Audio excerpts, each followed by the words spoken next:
As the conflict between guerrillists and Tajera escalated into a full-scale war, the world watched with bated breath, witnessing the devastating effects of a strategy that had not been seen on such a scale since the darkest days of the 20th century. Ruda, the ambitious and ruthless leader of guerrillists, had decided to escalate the conflict using a military tactic that had once brought Europe to its knees: blitzkrieg. The blitzkrieg strategy unleashed. Blitzkrieg, or lightning war, was a military strategy that focused on rapid, overwhelming attacks designed to incapacitate the enemy before they had time to mount an effective defense.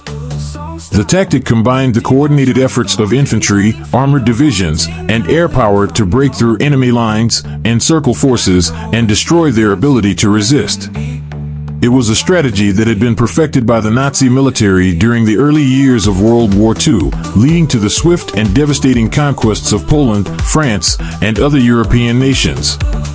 Ruda, having studied the historical applications of blitzkrieg, saw in it a means to achieve a quick and decisive victory over Tajera.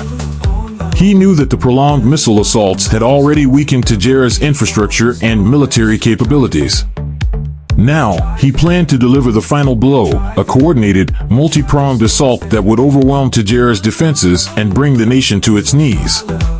In a high-level meeting with his top generals, Ruda laid out his plan with chilling precision.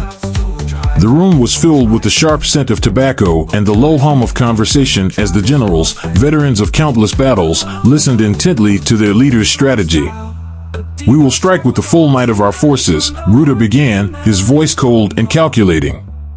"Our tanks and mechanized infantry will lead the charge, supported by a relentless barrage from our air force. The objective is simple: we will break through Tajera's defenses, encircle their forces, and annihilate them before they can regroup." He paused, letting the weight of his words sink in.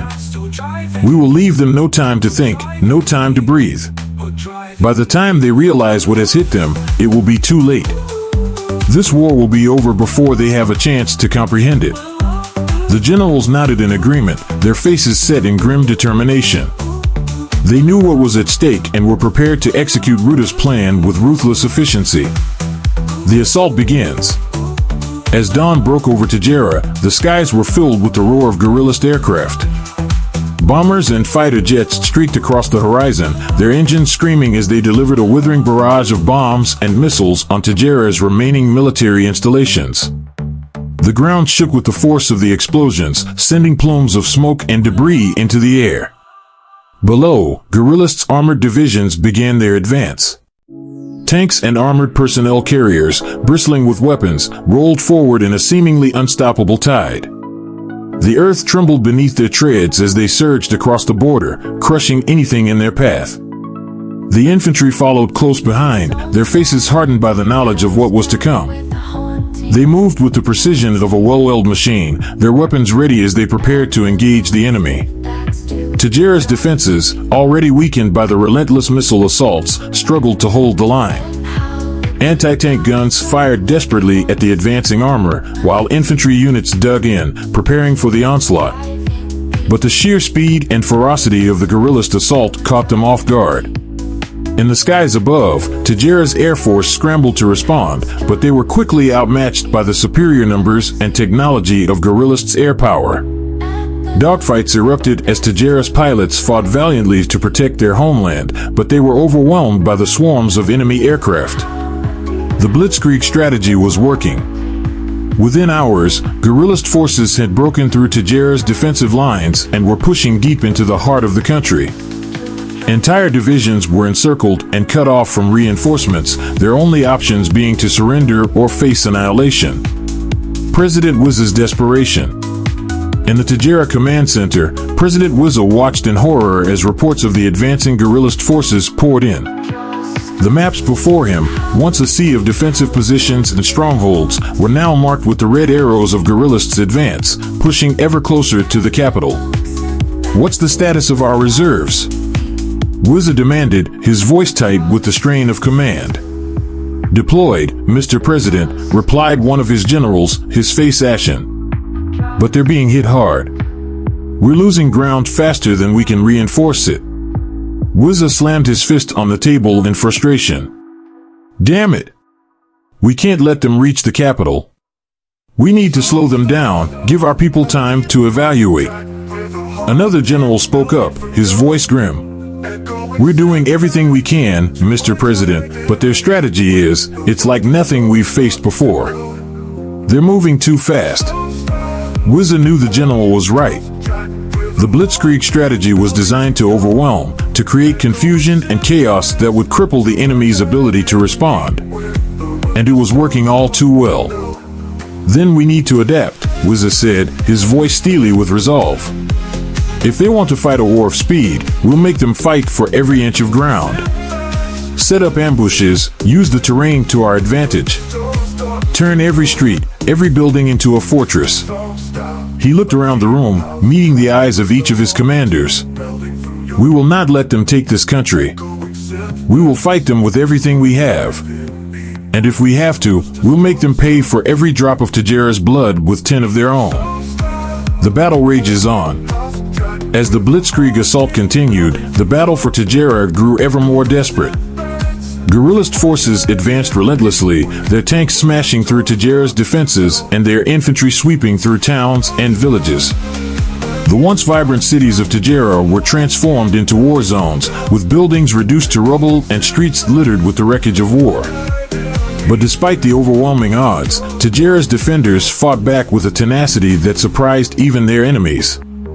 In the ruins of their cities, they set up ambushes and defensive positions, turning every street corner into a potential death trap for the advancing guerrillist forces. In one particularly fierce engagement, a group of Tajera soldiers, cut off from their main forces, dug in on the outskirts of a small town. As guerrillist tanks approached, the soldiers waited until they were within range before unleashing a barrage of anti-tank missiles. The first tank exploded in a ball of fire, its crew scrambling to escape as the vehicle burned. The second was disabled by a well-placed shot, its tracks blown off, leaving it stranded in the middle of the street. But for every tank they destroyed, another two took its place. The soldiers knew they were outnumbered, outgunned, and surrounded. But they fought on, driven by the knowledge that they were fighting for their homes, their families, and their country. The battle raged for hours, the air thick with smoke and the stench of burning fuel. By the time the sun set, the town was little more than a smoldering ruin, and the Tajera defenders had been forced to retreat. But they had inflicted heavy losses on their enemies, and they had bought their country precious time. The human cost. As the days passed and the Blitzkrieg continued, the human cost of the conflict became increasingly apparent. Tajera's hospitals were overwhelmed with the wounded, their halls filled with the cries of the injured and the dying. Doctors and nurses worked tirelessly, but there were simply too many casualties and too few resources to treat them all. In the towns and cities that had been overrun by guerrillist forces, the civilian population suffered terribly. Homes were destroyed, families were torn apart, and the specter of death loomed over every street. Those who could fled the advancing forces, seeking refuge in the countryside or in neighboring nations. But many had nowhere to go, and they were left to endure the horrors of war with no end in sight. Despite the devastation, the spirit of resistance remained strong among the people of Tajera. In the face of overwhelming odds, they refused to surrender.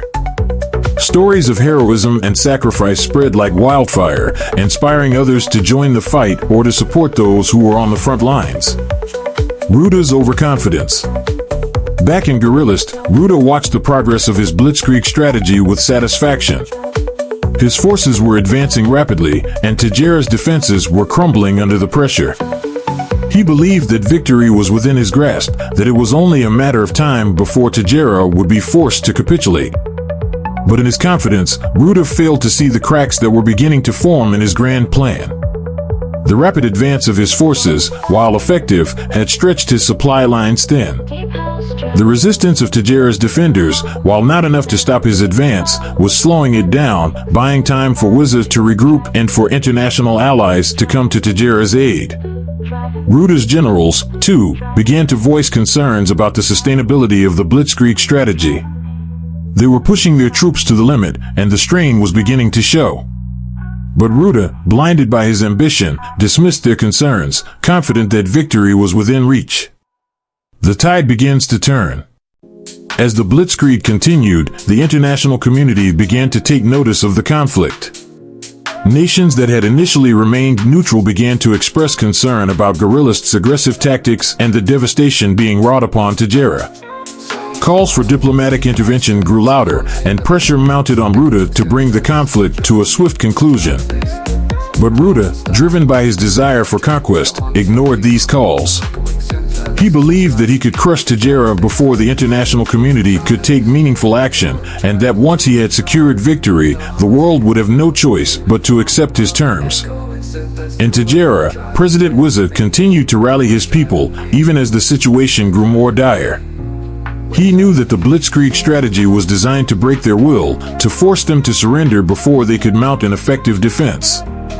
But he also knew that if they could hold out long enough, they might just be able to turn the tide. And so, the battle for Tajara raged on, with both sides locked in a desperate struggle for survival. The storm of annihilation had been unleashed, and only time would tell which side would emerge victorious from the maelstrom of war. It is a story of war, of the clash of wills, and of the human spirit's determination to survive in the face of overwhelming odds. As the conflict continues to escalate, the fate of Tajara hangs in the balance, and the world watches as the storm of war continues to rage. Pride before the fall. As the guerrillist forces continued their relentless advance through Tajara, leaving devastation and despair in their wake, the air grew thick with the smoke of war. Cities that once stood as symbols of Tajara's strength and resilience were reduced to rubble, their streets littered with the remnants of a proud nation struggling to survive. President Wiza, watching from the safety of his war room, could see the grim reality of the situation unfolding before him. His people were dying, his country was crumbling, and the enemy seemed unstoppable. In this moment of crisis, President Wiza faced a crucial decision. The pressure to find a way out of the escalating conflict weighed heavily on him, but his pride and determination to defend Tajara's sovereignty remained unshaken. He had spent his entire career fighting for the independence and dignity of his nation, and the thought of surrendering to the guerrillists, of becoming a vassal state under their rule, was anathema to him. Yet, as the death toll rose and the destruction spread, he was forced to confront the harsh reality: Tajara was on the brink of annihilation. With a heavy heart, Wizard called a meeting of his top advisors, including the Minister of Foreign Affairs, Wizu.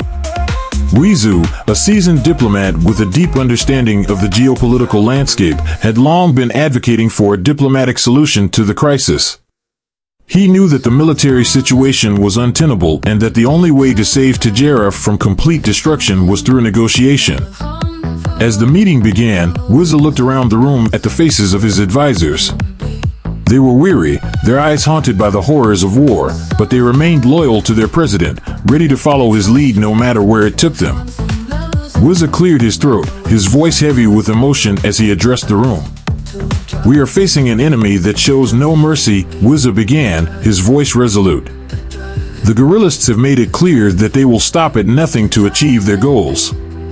Our military is doing everything it can to hold the line, but we are running out of options.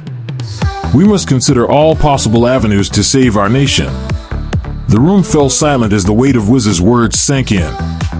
For a moment, no one spoke, each person grappling with the gravity of the situation. Finally, it was Wizu who broke the silence, his voice calm and measured as he stepped forward. "Mr. President," Wizu began, choosing his words carefully, "I believe it is time for us to consider a diplomatic resolution to this conflict. We have suffered greatly, and while our soldiers fight bravely, the cost of continued resistance is too high. I propose that we approach President Ruda with an offer to become a vassal state under guerrillist rule. In exchange, we would retain our sovereignty and spare our people from further bloodshed." Wiza's eyes narrowed as he listened to Wizu's proposal. The very idea of surrendering to Ruda, of placing Tajara under the control of a tyrant, was repugnant to him. He could feel the anger rising within him, but he forced himself to remain calm, to listen to his advisor's reasoning. Wiza said slowly, "Do you truly believe that surrendering to Ruda will save Tajara? Do you think that he will honor such an agreement, that he will allow us to retain our sovereignty while he consolidates his power? I cannot believe that a man like Ruda, who has shown nothing but contempt for our people, would keep such a promise." Wizu nodded, understanding Wiz's reluctance. "I understand your concerns, Mr. President," he replied. "But the alternative is continued war, continued suffering. Our military cannot hold out indefinitely.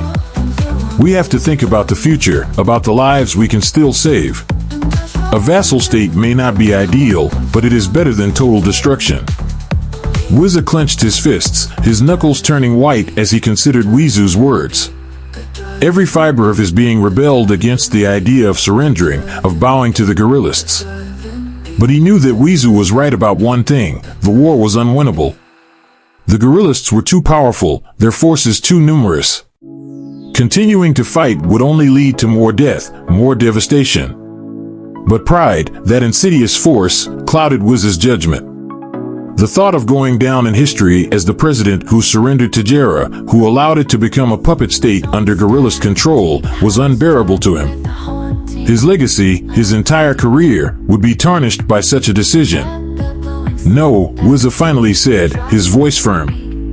"I will not surrender to Jera Taruta. I will not allow our nation to become a vassal state under his rule. We will fight on, no matter the cost. Our people deserve better than to live under the thumb of a tyrant." Wizu looked at Wizzo with a mixture of sadness and resignation. He had known that this would be Wiz's decision, that the president's pride would not allow him to consider surrender.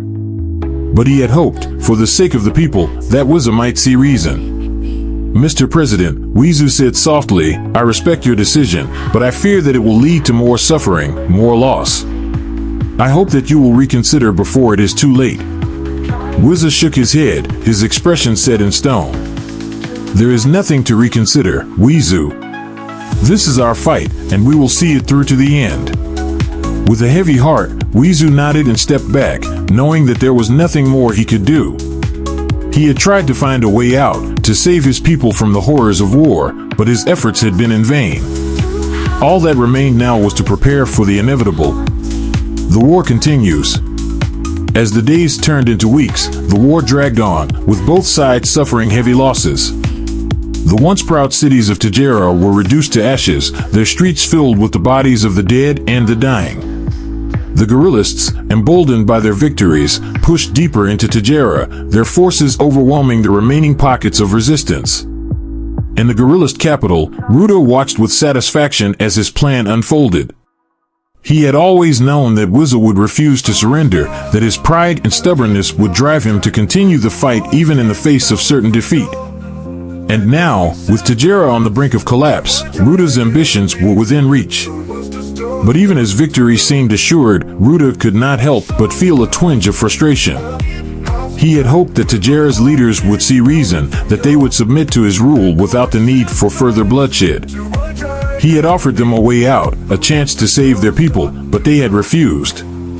And so, the war continued, with all its horrors and tragedies. In Tajera, the people suffered under the weight of the ongoing conflict. Families were torn apart, homes destroyed, and lives shattered by the relentless advance of the guerrillist forces.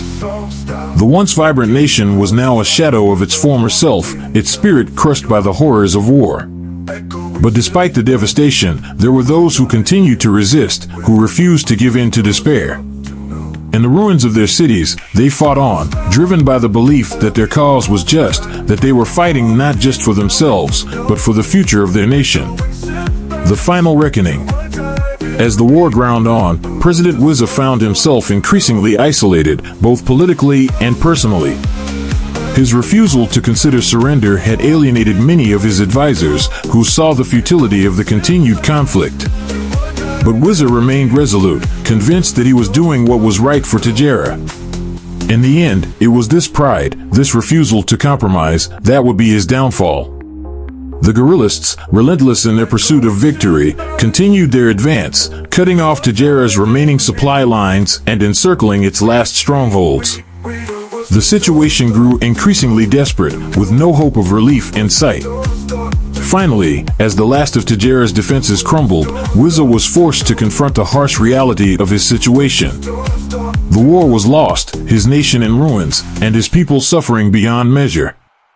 And all of it, he realized with a bitter pang, was the result of his own stubbornness, his own refusal to consider another path. In the end, Wiz's pride would lead not to victory, but to ruin. And as the guerrillists marched into the capital, their banners flying high, Wizard could only watch with despair as the nation he had fought so hard to protect slipped from his grasp, consumed by the very war he had refused to end. It is a story of pride, stubbornness, and the high cost of war, as Tajera's once proud leader grapples with the consequences of his actions, leading his nation down a path of destruction and despair. The Gathering Storm. As the guerrillist forces pressed on with their relentless invasion of Tajera, the tides of war began to surge across the continent, sweeping nations into a conflict they had long sought to avoid. President Lysan of Leonias, a seasoned leader with a keen eye for strategy, recognized the growing threat that guerrillist expansion posed not just to Tajera but to the entire region. Lysan understood that if Tajera fell, Leonias would be the next target, and the guerrillists would not stop until their influence extended across the continent.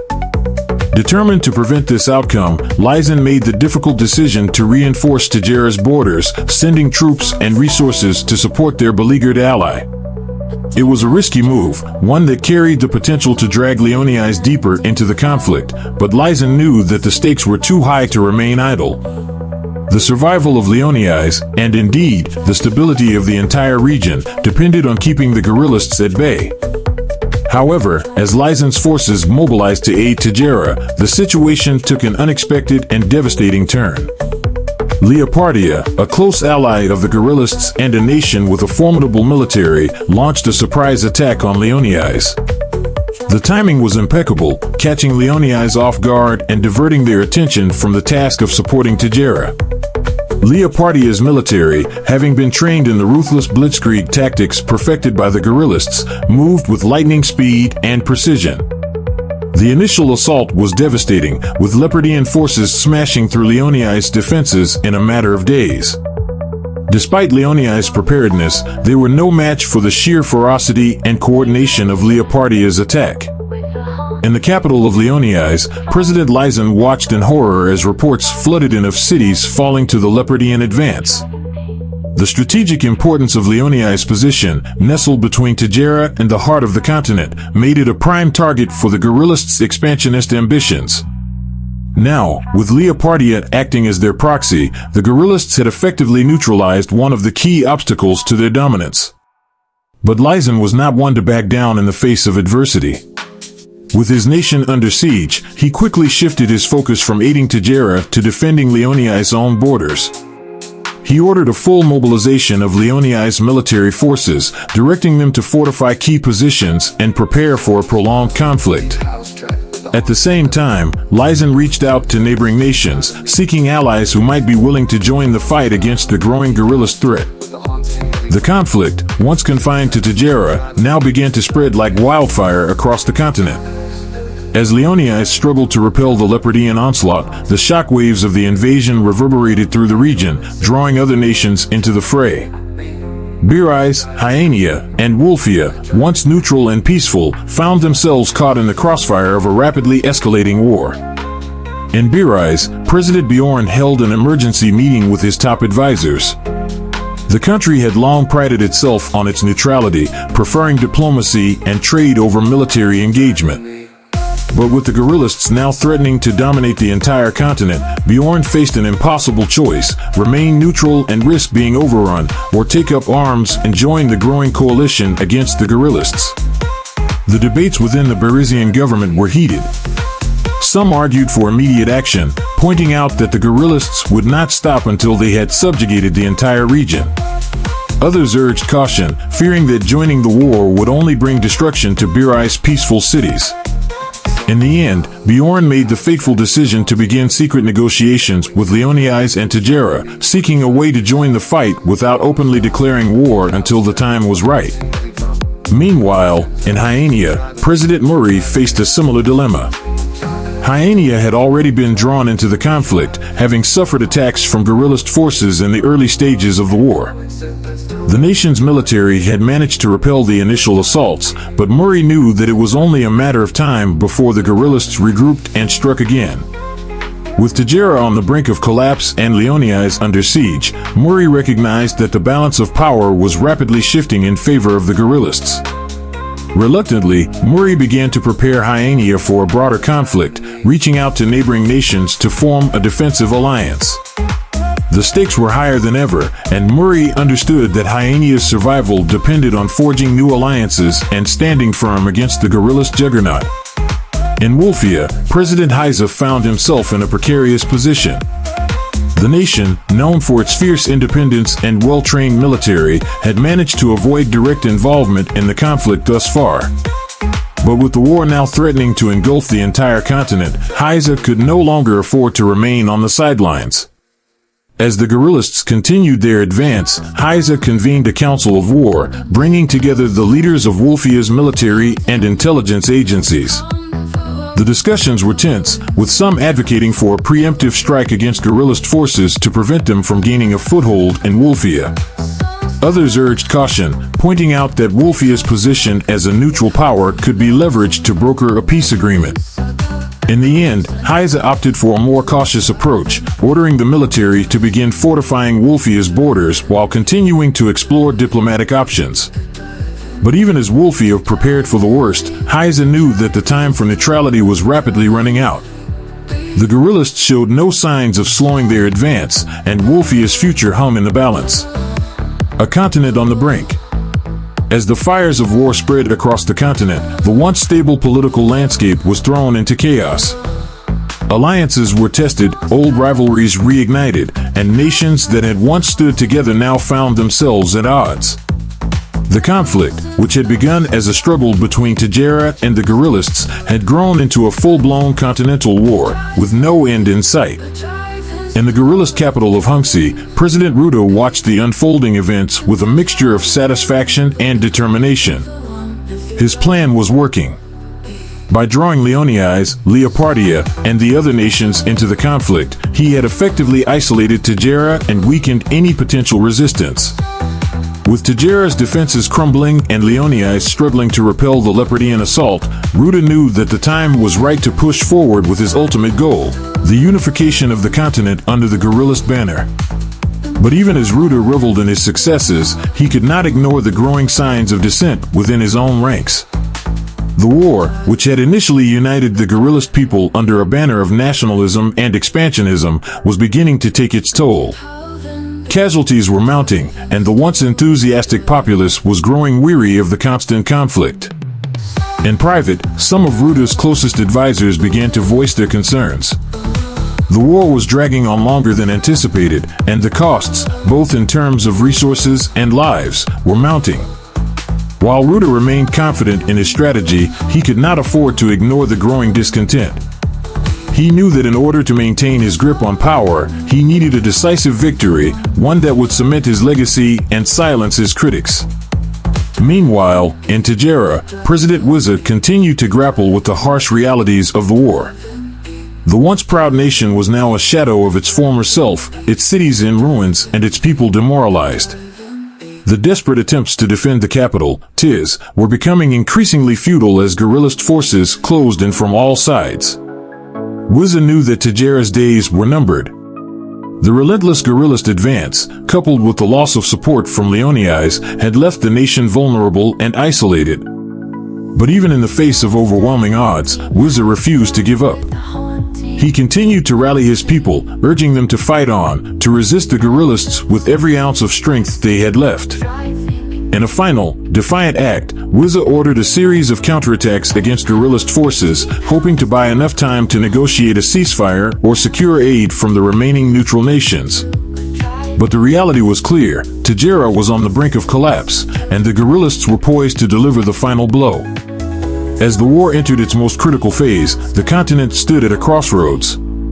The choices made by its leaders in the coming days would determine the fate of nations, shaping the course of history for generations to come. The conflict, now a full-scale continental war, had taken on a life of its own, with no clear path to peace in sight. The battle for Tiz. In the days that followed, the battle for Tiz reached a fever pitch. Guerrillist forces, bolstered by Leopardian reinforcements, launched a massive assault on the capital, determined to break through Tajera's final line of defense. The fighting was intense, with both sides suffering heavy casualties as they battled for control of the city. Inside the besieged city, President Wiza made a final, desperate appeal to the international community, calling on the remaining neutral nations to intervene and prevent the fall of Tiz. But the response was tepid at best, with most nations unwilling to risk their own security by becoming embroiled in the conflict. In the end, Tiz fell to the guerrillists, marking a decisive victory for Ruda and his forces. The once vibrant capital was now a smoldering ruin, its streets littered with the wreckage of war. For Tajera, the fall of Tiz signaled the end of the war and the beginning of a new chapter in its history, one defined by occupation, subjugation, and the loss of sovereignty. Echoes of defeat. After more than a year of unrelenting conflict, Tajera, once a beacon of resilience and pride, fell to the unstoppable might of the guerrillist forces. The battle-scarred streets of Tiz, Tajera's once thriving capital, now lay in ruins, haunted by the ghostly remnants of what had once been a vibrant metropolis. The devastation was complete, buildings reduced to rubble, lives shattered, and a once proud nation brought to its knees. The final days of the conflict were marked by desperation and despair as President Wiza, his spirit broken by the relentless onslaught, finally surrendered unconditionally to the guerrillists. The surrender was not just a defeat on the battlefield, but a profound humiliation, a bitter acknowledgement of the heavy price paid for Wiza's refusal to entertain Foreign Minister Wizu's earlier plea for diplomatic negotiations. Thousands had perished in the futile defense of their homeland, and Tajera's legacy had been tarnished, its future now in the hands of the conquerors. As the victorious guerrillist army marched triumphantly into Tiz, their morale was bolstered by their success. The soldiers, intoxicated by the glory of their conquest, hailed Ruda as a savior and a saint, their cries of victory echoing through the decimated streets. The once vibrant city now bore the weight of guerrillist nationalism, a city fallen to the fervor of an ideology that sought to dominate all in its path. Ruda, now at the zenith of his power, strode through the ruined streets of Tiz with an air of regal authority. His gaze swept over the wreckage, his heart swelling with the satisfaction of a mission accomplished. To him, the fall of Tajera was not merely a military victory, it was a vindication of his vision, a testament to the righteousness of his cause.